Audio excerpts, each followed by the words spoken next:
Episode 30. Ahmad نے اسے اٹھا کر اپنے کندھے پر لاد لیا، لیکن تعاقب کرنے والے اب بہت قریب آ چکے تھے۔ علی چلایا، اس طرح ہم سب مارے جائیں گے، مجھے اتار دو، میں چل سکتا ہوں۔ احمد نے اسے اتارتے ہوئے کہا، تم گلی کے خاتمے پر کسی محفوظ جگہ میرا انتظار کرو، میں انہیں کچھ دیر کے لیے روک سکوں گا۔ احمد نے جلدی سے تلوار نیام سے نکال لی اور گلے سے کمان اتار کر دیوار کے ساتھ کھڑا ہو گیا، لیکن علی اپنی جگہ سے نہ ہلا اور طاہرہ چند قدم کے فاصلے پر انتہائی پریشانی کی حالت میں کھڑی تھی۔ احمد نے یکے بعد دیگرے 2 تیر چلا دیے اور گلی میں ان کا پیچھا کرنے والوں میں سے کوئی چلایا، ہوشیار ہوشیار! احمد نے کمان میں تیسرا تیر چڑھاتے ہوئے مڑ کر دیکھا اور کہا، علی خدا کے لیے جاؤ، یہ تمہارے لیے آخری موقع ہے۔ علی نے آگے بڑھتے ہوئے کہا، میرے دوست، میں چند لمحات اور زندہ رہنے کے لیے تمہاری جان خطرے میں نہیں ڈال سکتا۔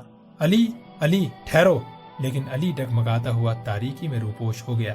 اس کی آواز سنائی دے رہی تھی، مصطلح کے بھیڑیوں، تمہارا یوم حساب دور نہیں، تمہارے آدمیوں کو میں نے قتل کیا ہے۔ لڑکی نے آگے بڑھ کر احمد کا ہاتھ پکڑ لیا، آئیے، علی اپنی منزل دیکھ چکا ہے۔ احمد اس کے ساتھ چل دیا۔ اس کے پیچھے تاریکی میں مار ڈالو، گھیر لو، جانے نہ پائیں کی آوازیں سنائی دی۔ پھر چند لمحے تلواروں کی جھنکار سنائی دیتی رہی۔ بالآخر اللہ اکبر کا ایک نعرہ فضا میں گونجا اور ایک ثانیہ کے لیے خاموشی طاری ہو گئی۔ کسی نے کہا، بزدلوں، تم رک کیوں گئے ہو؟ آگے بڑھو۔ احمد کبھی کبھی مڑ کر ایک تیر چھوڑ دیتا اور پھر اپنے ساتھی سے جا ملتا۔ گلی کے آگے ایک چھوٹا سا میدان تھا۔ تنگ گلی کی تاریکی سے نکل کر اس میدان میں داخل ہونے کے بعد احمد کے لیے اپنے گرد و پیش کا جائزہ لینا نسبتاً آسان تھا، لیکن یہاں اسی نسبت سے خطرہ بھی زیادہ تھا۔ احمد نے ایک درخت کی آڑ میں پہنچ کر چاروں طرف دیکھا۔ یہ میدان 3 اطراف سے مکانوں سے گھرا ہوا تھا۔ چوتھی طرف ایک دیوار کے پیچھے گھنے درخت دکھائی دیتے تھے۔ احمد نے لڑکی سے کہا، تم اس دیوار کے پیچھے جا کر میرا انتظار کرو۔ گلی سے نکلتے ہوئے احمد نے جو تیر چلائے تھے انہوں نے تعاقب کرنے والوں کو کافی محتاط بنا دیا تھا اور وہ شور مچانے کے بجائے دبے پاؤں آگے بڑھ رہے تھے۔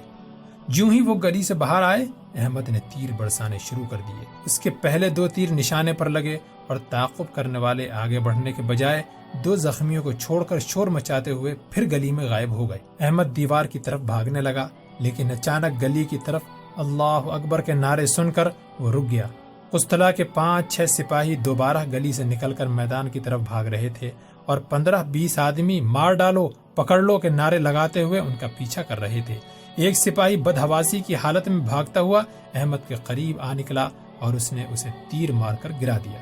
دیوار کے قریب پہنچ کر احمد نے دوبارہ پیچھے دیکھا تو اس کے 3 اطراف مختلف گلیوں سے لوگوں کی ٹولیاں نمودار ہو رہی تھیں۔ لڑکی نے برابر کی دیوار کے اوپر سے جھانکتے ہوئے کہا، میں اس طرف ہوں۔ احمد دیوار پھاند کر اس کے قریب پہنچا۔ لڑکی نے سوال کیا، یہ کیا ہو رہا ہے؟ احمد نے جواب دیا، طلع کے مسلمانوں کی غیرت جاگ رہی ہے، شہیدوں کا خون رائگاں نہیں جاتا، یوم حساب شروع ہو چکا ہے۔ میدان میں کوئی بلند آواز سے چلا رہا تھا، مسلمانوں، اب انتقام کا وقت آ گیا ہے، صبح تک اس بستی میں قسطلہ کی فوج کا ایک آدمی زندہ نہیں رہنا چاہیے۔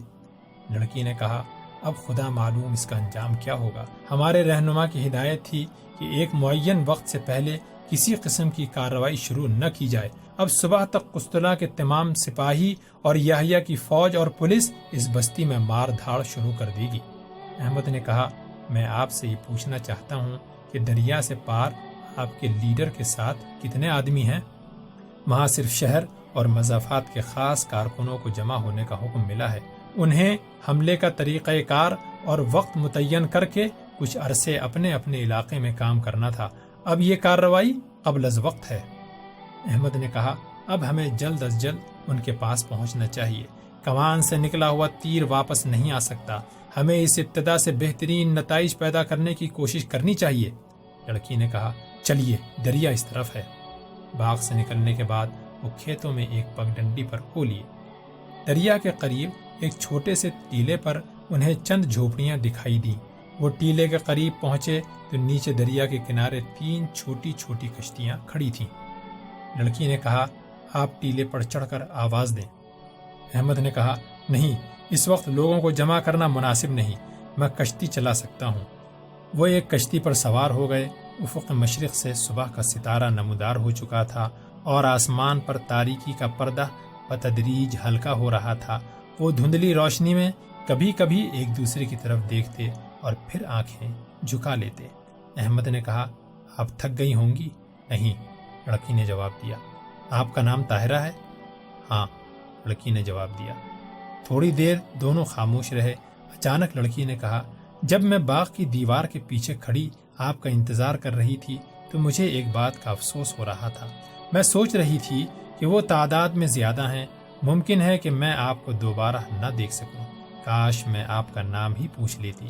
پھر مجھے یہ خیال آ رہا تھا کہ کسی دن اندلس کو ان مصائب سے نجات مل جائے گی اور طلح کے لوگ ہر سال اپنی قوم کے شہیدوں کو یاد کیا کریں گے، اور میں یہ کہا کروں گی کہ ہمارا ایک محسن وہ بھی تھا جسے میرے سوا کوئی نہیں جانتا، لیکن اس کا نام مجھے بھی معلوم نہیں۔ احمد نے کہا، میرا نام احمد ہے۔ کشتی کنارے پر لگی۔ طاہرہ اور احمد نے صبح کی نماز ادا کی اور دریا کے کنارے کنارے اوپر کی طرف چل پڑے۔ لڑکی اسے اپنے بھائی اور چچا کی شہادت اور باپ کی قید کے واقعات سنا رہی تھی اور احمد اس کے سامنے اپنی سرگزشت بیان کر رہا تھا۔ دونوں یہ محسوس کر رہے تھے کہ ان کی ایک ہی منزل ہے اور وہ برسوں سے ایک ہی راستے پر گامزن ہیں۔ طاہرہ نے کہا، میں بہت ڈرپوک تھی، لیکن اب میں کسی سے نہیں ڈرتی۔ احمد بولا، انسان کو صرف حوادث کے میدان میں کودنے کے بعد اپنے متعلق صحیح اندازہ ہوتا ہے۔ مجھے بھی اپنے متعلق یہ غلط فہمی تھی کہ میں ایک سپاہی نہیں بن سکتا، لیکن آج میں یہ محسوس کر رہا ہوں کہ میں آگ اور خون میں کھیلنے کے لیے پیدا ہوا ہوں۔ باغ میں داخل ہوتے ہی انہیں چند مسلح آدمیوں نے گھیر لیا۔ ایک نوجوان نے آگے بڑھ کر کہا، تم کون ہو؟ کہاں سے آئے ہو؟ جواب دینے سے پہلے اپنے ہتھیار پھینک دو۔ طاہرہ نے کہا، ہم نئی بستی سے آئے ہیں، ہمیں عبدالواحد کے پاس لے چلو، وہ مجھے جانتے ہیں۔ آپ کا نام؟ طاہرہ نے اطمینان سے جواب دیا، میں یونس کی بہن اور یعقوب کی بیٹی ہوں۔ اچانک سب کی نگاہیں طاہرہ کے چہرے پر گڑ گئیں اور اس نے خود کا نقاب پیشانی سے نیچے سرکا لیا۔ نوجوان نے کہا، بہن معاف کرنا، لیکن آپ یہاں کیسے پہنچی اور یہ کون ہے؟ طاہرہ نے کہا، یہ بہتر نہیں ہوگا کہ آپ وقت ضائع کرنے کے بجائے ہمیں عبدالواحد کے پاس لے چلیں؟ طلح کے حالات کسی فوری اقدام کے متقاضی ہیں۔ نوجوان نے کہا، میرے ساتھ آئیے۔ تھوڑی دیر بعد وہ گھنے درختوں کے درمیان ایک قلعہ نما مکان کے صحن میں کھڑے تھے۔ کوئی 50-60 آدمی باغ کے مختلف گوشوں سے نکل کر ان کے گرد جمع ہو چکے تھے۔ عبدالواحد ان کی آمد کی خبر سنتے ہی ایک کمرے سے باہر نکلا اور اس نے آگے بڑھ کر کہا، شیخ ابو یعقوب کی بیٹی کہاں ہے؟ طاہرہ نے آگے بڑھ کر خود کا نقاب ذرا اوپر سرکاتے ہوئے کہا، میں ہوں۔ عبدالواحد نے کہا، یونس کی بہن کو اس لباس میں دیکھ کر مجھے تعجب نہیں کرنا چاہیے، لیکن تمہیں یہاں نہیں آنا چاہیے تھا۔ اگر کوئی خاص پیغام مجھ تک بھیجنا تھا تو علی یا اپنے پڑوس سے کسی آدمی کو بھیج دیا ہوتا۔ طاہرہ نے کہا، علی شہید ہو چکا ہے۔ عبدالواحد کے مزید سوالات کے جواب میں طاہرہ نے مختصراً اپنی سرگزشت بیان کر دی۔ جب وہ گلی میں نصرانی سپاہیوں کے ساتھ تصادم کے واقعات بیان کر رہی تھی تو حریت پسندوں کے بوڑھے رہنما نے بدحواس ہو کر کہا، غضب ہو گیا، وہ طلح کے چند آدمیوں کے بدلے بستی کے سینکڑوں مسلمانوں کو پھانسی پر لٹکا دیں گے؟ شہر میں بھی مسلمانوں کا قتل عام شروع ہو جائے گا۔ احمد جو ابھی تک خاموش تھا آگے بڑھ کر بولا، جب ہم وہاں سے نکلے تھے تو شہر کے لوگ میدان میں آ چکے تھے۔ مجھے یقین ہے کہ انہوں نے اب تک قسطلہ کے کئی سپاہیوں کو موت کے گھاٹ اتار دیا ہوگا۔ اس وقت وہ شاید بستی میں ان کی چوکی کا صفایا بھی کر چکے ہوں گے۔ عبدالواحد نے اپنے ساتھیوں کی طرف متوجہ ہو کر کہا، نقارہ بجا دو اور تیار ہو جاؤ۔ کسی نے نقارے پر ضرب لگائی اور آن کی آن میں مختلف سمتوں سے کئی نقاروں کی آوازیں آنے لگیں۔ عبدالواحد احمد سے مخاطب ہو کر بولا، نوجوان، قسطلہ کے چند سپاہیوں کو ختم کرنے کے بعد تم ہمارے لیے اجنبی نہیں رہے، لیکن تم نے ہماری توقع سے بہت پہلے ابتدا کر دی ہے۔ اگر قدرت نے تمہیں ہماری رہنمائی کے لیے بھیجا ہے تو یہ ہماری خوش نصیبی ہے۔ جو لوگ آس پاس کی بستیوں میں جمع ہوئے ہیں وہ تھوڑی دیر میں یہاں پہنچ جائیں گے۔ ہمارے فوجی تجربہ رکھنے والے بیشتر رہنما قید میں ہیں اور میں درسگاہ سے نکل کر یہاں آ گیا ہوں۔ اب تمہارا مشورہ کیا ہے؟ احمد نے کہا، میں طلح کے حالات سے ناواقف ہوں۔ میں نے پہلی بار صرف چند سڑکیں اور گلیاں دیکھی ہیں، اور وہ بھی رات کے وقت، اس لیے شاید میں فوری کارروائی کے لیے کوئی مفید مشورہ نہ دے سکوں، لیکن میں یہ ضروری سمجھتا ہوں کہ ہمیں وقت ضائع نہیں کرنا چاہیے۔ میں یہ جاننا چاہتا ہوں کہ طلح میں قسطلہ کی فوج کی صحیح تعداد کیا ہے۔ وہ کوئی 800 سپاہی ہوں گے، اور یحییٰ کی فوج اور پولیس کے متعلق میں زیادہ ہراساں نہیں ہوں۔ وقت آنے پر ان میں سے بعض ہمارے ساتھ مل جائیں گے اور بعض شاید غیر جانبدار رہیں۔ اہل قسطلہ کا ساتھ دینے والوں کی تعداد زیادہ نہ ہوگی۔ یہاں آپ کے پاس کتنے آدمی ہیں؟ یہاں صرف 150 آدمی ہوں گے۔ آس پاس کی بستیوں میں ہم نے جن دیہاتی لوگوں کو جمع کیا ہے وہ 300 کے قریب ہوں گے، لیکن انہیں یہاں جمع ہوتے ہوتے کچھ وقت لگ جائے گا۔ احمد نے کہا، جو رضاکار طلح سے آئے ہیں انہیں فوراً روانہ کر دیجیے۔ وہ شہر کے عوام کو تیار کریں۔ ان کا پہلا حملہ قید خانے پر ہونا چاہیے۔ میں باقی آدمیوں کے ساتھ بستی پر حملہ کر دوں گا۔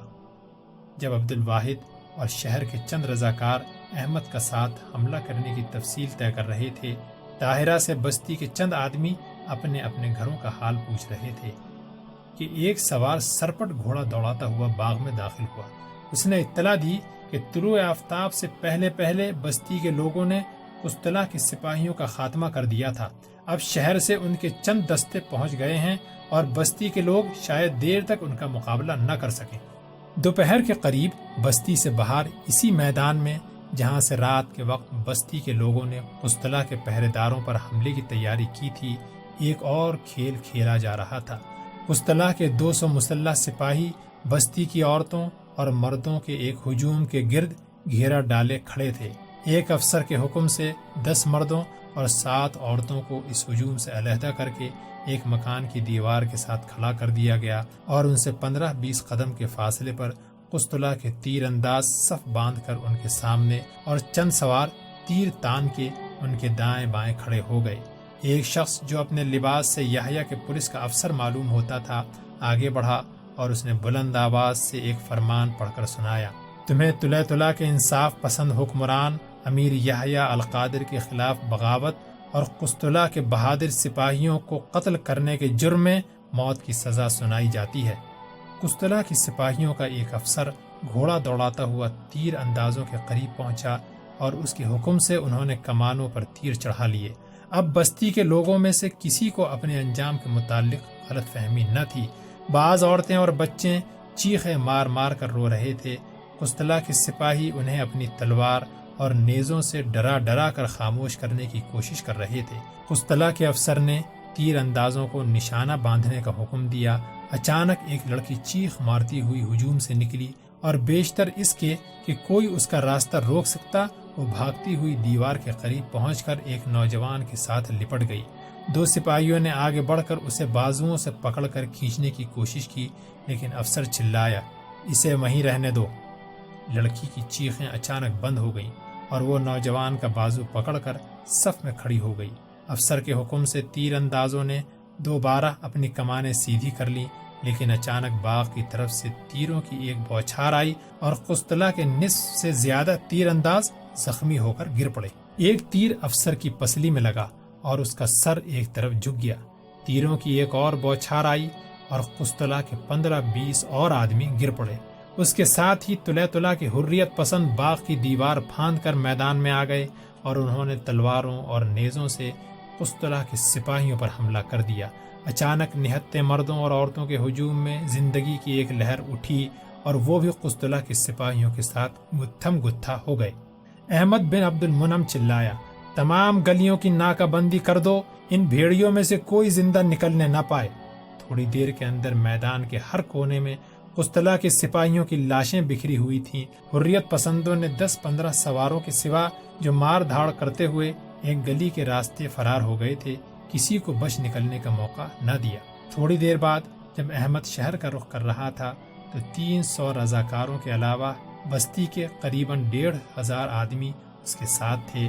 ان میں بعض نے قسطلہ کے سپاہیوں کے ہتھیار چھین لیے تھے اور بعض نے اپنے گھروں سے تلواریں، کلہاڑیاں، لاٹھیاں اور چھرے اٹھا لیے تھے۔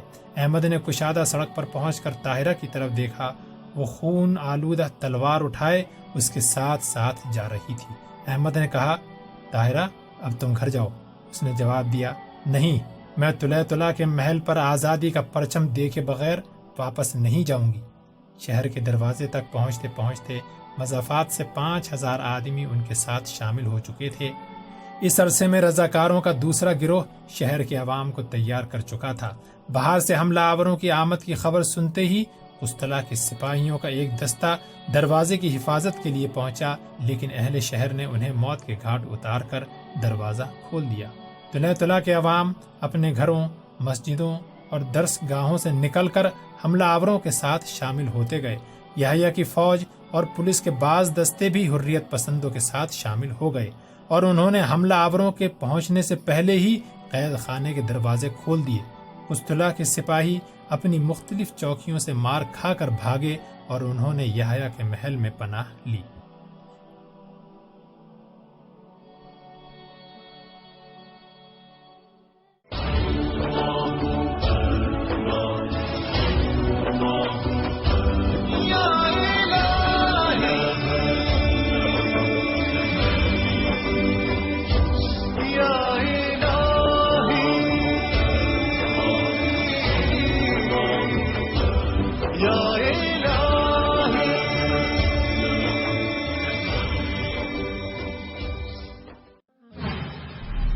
پیشکش رہبر ٹی وی